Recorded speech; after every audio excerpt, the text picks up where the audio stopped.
os vermes. Na biologia, chamamos popularmente os vermes, que são os animais pertencentes a três tipos de filos diferentes. Os plateumintos, que são vermes achatados, como a solitária, a tênia.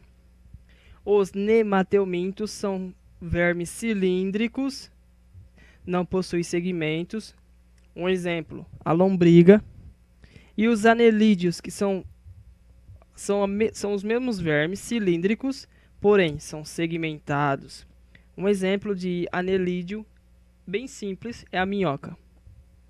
Nesses três filos encontram-se animais que vão provocar doenças no homem, como a tênia e a lombriga. Correspondem ao conceito do povo, em que os vermes e outros que são até mesmo úteis ao ser humano, como a minhoca. Filo plateumintos.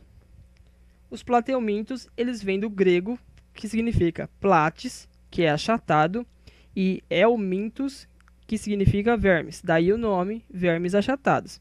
Ele é formado por um grupo de animais que tem o corpo achatado, dorsal ventralmente, ele é alongado, possui uma simetria bilateral, dois lados iguais. Os plateumintos são animais triblásticos, acelomados, não possuem celomas nenhum, e eles são protostômios. Lembra-se que aquele buraco do blastóporo, ele começa se originando a boca do animal. Em termos fisiológicos, são os primeiros animais numa escala zoológica que vão apresentar um sistema nervoso que é provido de gânglios nervosos, centros coordenadores com grande concentração de neurônios, uma região anterior provida de órgãos sensoriais, que é a cabeça, um sistema excretor com células especializadas na coleta de remoção de excretas. São as chamadas células flama ou solenócitos. Essas características serão... Eu vou estar detalhando.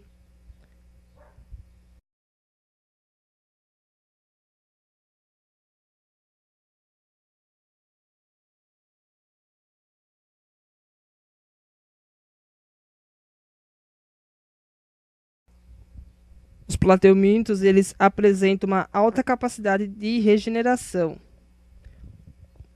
Como os plateumintos vão se classificar? Três classes de plateumintos: os turbelários, os trematódios e os cestódios. Os turbelários, eles são de vida livre, habitat aquático, água doce ou no mar, terrestre e úmido. Um exemplo, planária. Classe trematódios, são parasitas, principalmente animais vertebrados. Um exemplo, esquitossomo, Schistosoma mansoni, que é causador da esquistossomose no ser humano. Classe dos cestódios, são parasitas também, principalmente em animais vertebrados, como nós. Um exemplo, a tênia, da espécie Taenia, causadora da teniase no ser humano.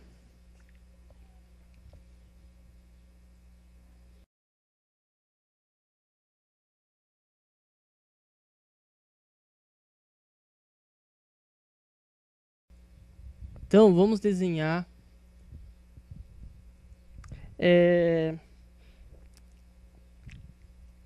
aqui uma planária, um exemplo simples de plateumintos. Seu corpo ele é bilateral, possui o seu sistema nervoso central, possui gânglios que vão dar todo o controle do movimento. Que esses gânglios cerebrais, os gânglios cerebrais, eles vão passar no cordão nervoso, que vai se estender no corpo todo.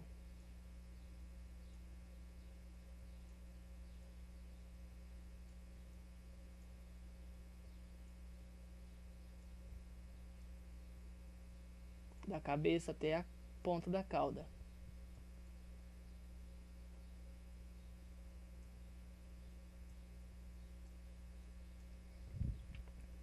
Sistema nervoso, o sistema digestivo. Aqui no meio vai ter a boca. Vamos fazer de outra cor. Aqui o meio vai ser a boca. E onde também vai estar a faringe. E o intestino vai ser vai ser aqui do lado, onde também onde vai estar os canais excretores, que são as células flamas.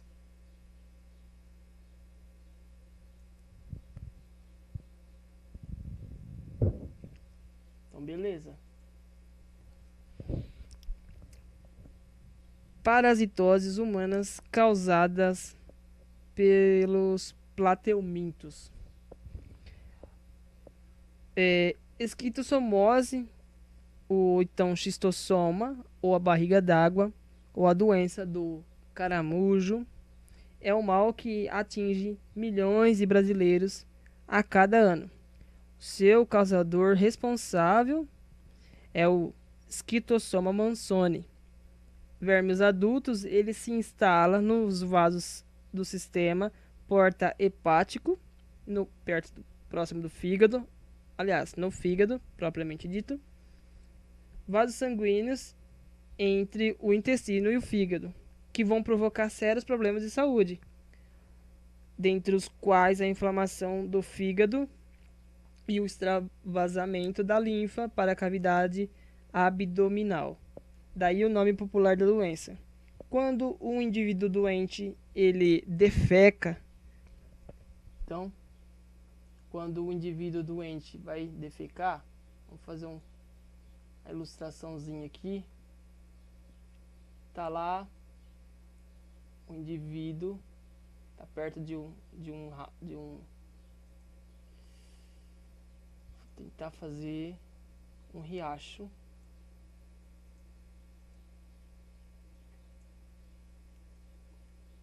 Então tá lá, né? O ser humano vai lá, defeca. E aqui é o rio. Tá entendendo? Quando um ser humano ele defeca,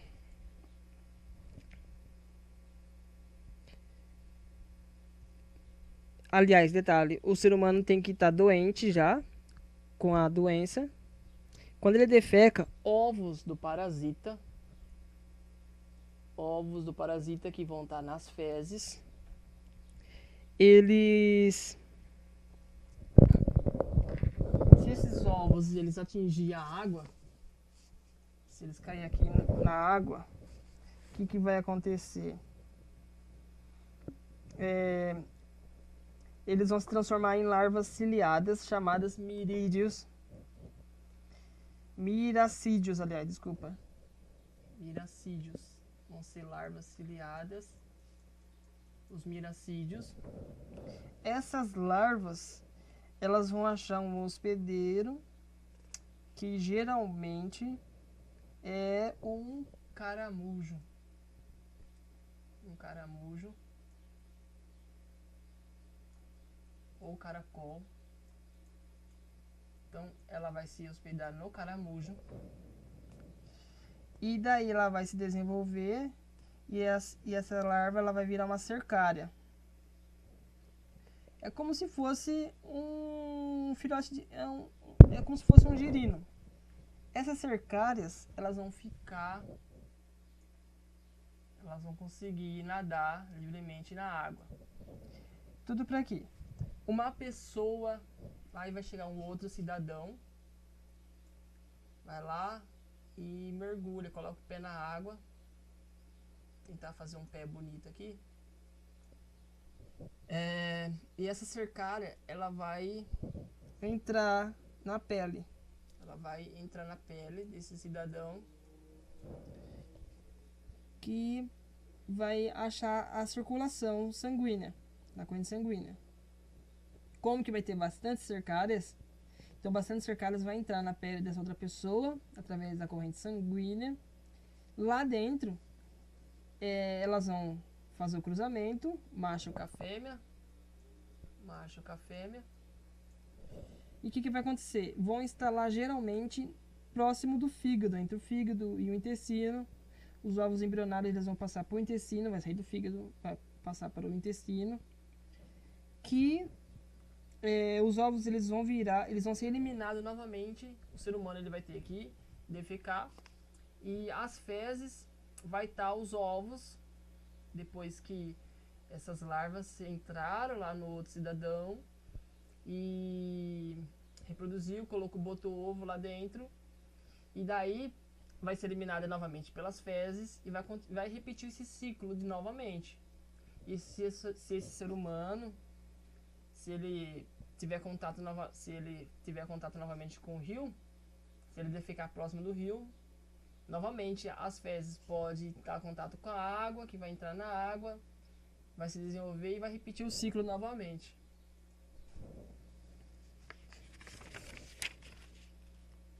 Bom, teniase. A teniase também ela é provocada por um vermes do gênero Taenia. O ser humano ele é o hospedeiro definitivo do verme. O hospedeiro intermediário pode ser o porco, no caso da Taenia solium, ou o boi, no caso da Taenia saginata. Embora vão apresentar certas diferenças, seus ciclos se complementam mais ou menos da mesma maneira. No interior do intestino humano, uma tênia adulta ela vai se desenvolver plenamente, que vai adquirir a forma de uma fita, que pode chegar de 14 a 12 metros, bem grandinha. Seu corpo ele é formado por uma cabeça, ou o escólex, que é provida de ganchos e ventosas, o qual vai se fixar na mucosa do intestino. Um pescoço, ou chamado colo, e um tronco que é formado por sucessões de anéis ou proglotes. Cada proglote contém um sistema reprodutivo completo, macho e fêmea. Dobrando seu corpo, a tênia ela pode conseguir fazer com que duas proglotes entrem em contato e se fecundam mutualmente. Dessa maneira, as proglotes mais distantes da fita, as do final da fita, são as proglotes que estão grávidas. Bom, cheias de ovos, já fecundadas. Essas proglotes elas vão se destacar do corpo da fêmea, tá entendendo? E vai sair e elas saem com as fezes humanas também. Ao mesmo tempo, novas proglotes são originadas na região do colo. Geralmente, um indivíduo doente da tênia apresenta uma única tênia em seu intestino. Por isso o nome, por isso todo mundo conhece como solitária, porque é só uma só que fica no corpo humano.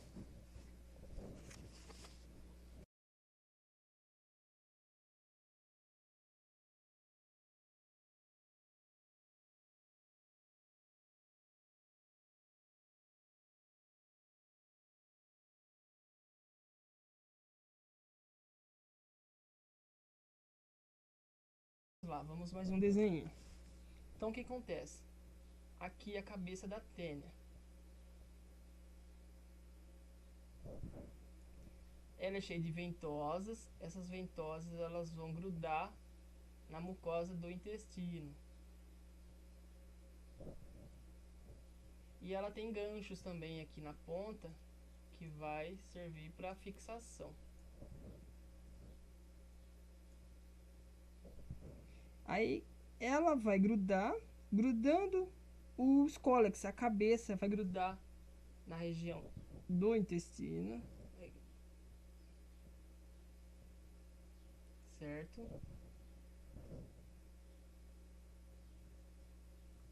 Intestino bonito. E onde que ela vai se desenvolver? E dentro dela tem o útero. Ela é hermafrodita, né? ela vai ter os dois sexos, masculino e feminino. E dentro dela, ela vai se autofecundar. E na ponta da sua cauda vai ter cada segmento dela bem lá na ponta, onde vai estar os ovos. Os ovos vai estar fecundados e eles vão e cada segmento vão se desprender. Eles vão se desprender e vão se fixar junto com as fezes, do ser humano, nossas fezes. Você entendeu?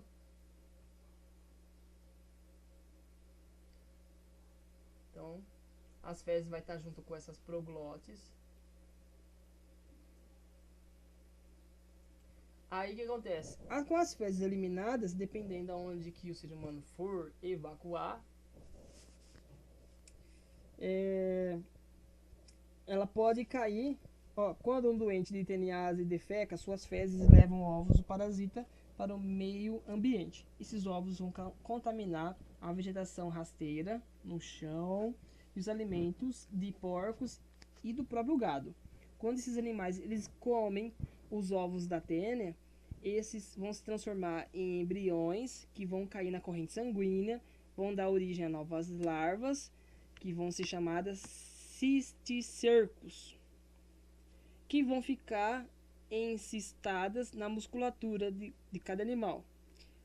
Quem ingerir a carne de porco ou de boi contendo esses cisticercos, um homem são adquire a doença. Um homem são, ele adquire a doença, pois no interior do seu intestino o cisticerco transforma-se numa tênia adulta. Então o que acontece? Se você comer uma carne de porco mal passada, sei lá, que contém cisticerco, lá dentro do seu organismo, esse cisticerco vai se transformar numa tênia adulta, que vai fechar o ciclo. A infestação por tênia provoca fraqueza, perturbações do apetite, perda de peso e outros. Já o verme, ele vai absorver os nutrientes que estão no intestino da pessoa. As medidas de combate são evitar comer carne de porco ou de boi crua ou mal cozida, só ingerir carne que tenha sido inspecionada por um órgão sanitário competente, para que não contenha cisticercos, e evitar que as fezes humanas contaminem o ambiente. Criar os animais para o abate em condições sanitárias.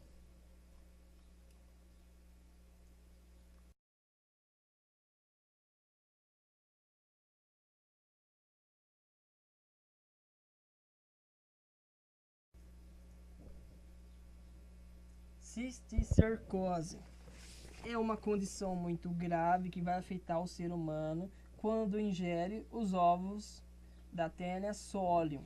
Nesse caso, esses ovos eles se transformam no interior do corpo em cisticercos. Por isso o nome da doença, cisticercose. Os cisticercos eles fixam na pele ou na musculatura, mas também fazem com frequência no cérebro, o nervo óptico e outros locais do sistema nervoso.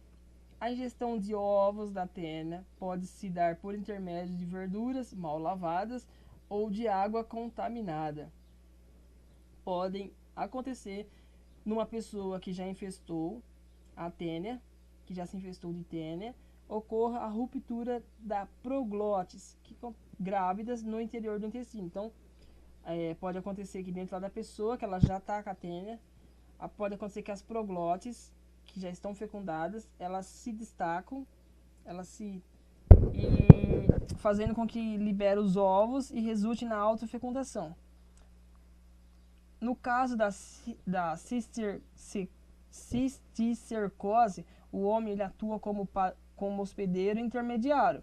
A tênia solium, pois abriga apenas a fase larval do verme. Esta não vai transformar em tênia adulta no interior do corpo humano.